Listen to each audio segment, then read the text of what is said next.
અમદાવાદ શહેરને મળ્યું છે વધુ એક નવું હરિયાળું આરોગ્ય વન।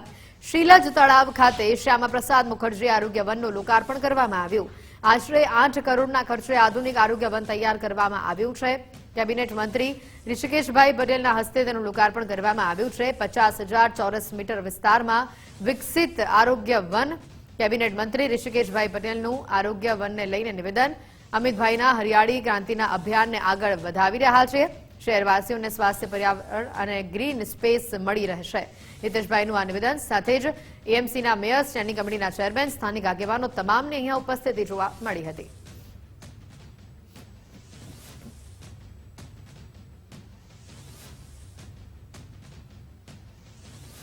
વૃક્ષોની અને હરિયાળા વનોની ભારતને તો જરૂર છે જ, પરંતુ ગુજરાતે એમાં પહેલ કરી છે। આદરણીય નરેન્દ્રભાઈ મોદી સાહેબ, આદરણીય અમિતભાઈ, અત્યારે સમગ્ર ભારતની અંદર 500 કરોડ વૃક્ષોની જરૂર છે।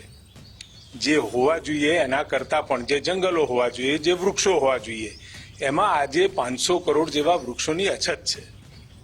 એ ગોલને પૂરો કરવા માટે નરેન્દ્રભાઈએ, અમિતભાઈને ગાંધીનગર હરિયાળું, અમદાવાદ હરિયાળું બનાવવાનું અને સાથે વોટર કન્ઝર્વેશન એટલે મહત્તમ તળાવો બનાવી એમાં પાણીનો સંગ્રહ કરી શકાય અને જે બંધ છે, જે ડેમ્સ છે, એ ડેમ્સમાં વરસાદનું વધારાનું વહી જતું પાણી એ રોકી અને તળાવો સુધી પહોંચે એની યોજના બનાવી છે।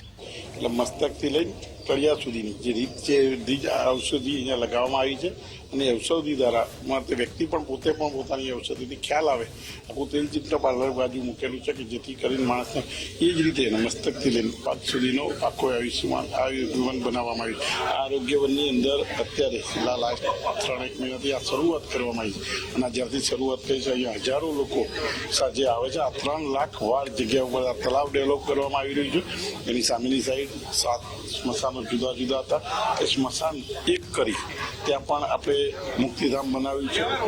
મુક્તિધામ 18 કરોડથી વધારના ખર્ચે બનાવ્યું છે। આ સ્મૃતિવન બનાવ્યું છે, બાજુમાં આખો ગાર્ડન બનાવ્યો છે, કુલ 11 કરોડથી વધુ ખર્ચ કર્યો છે।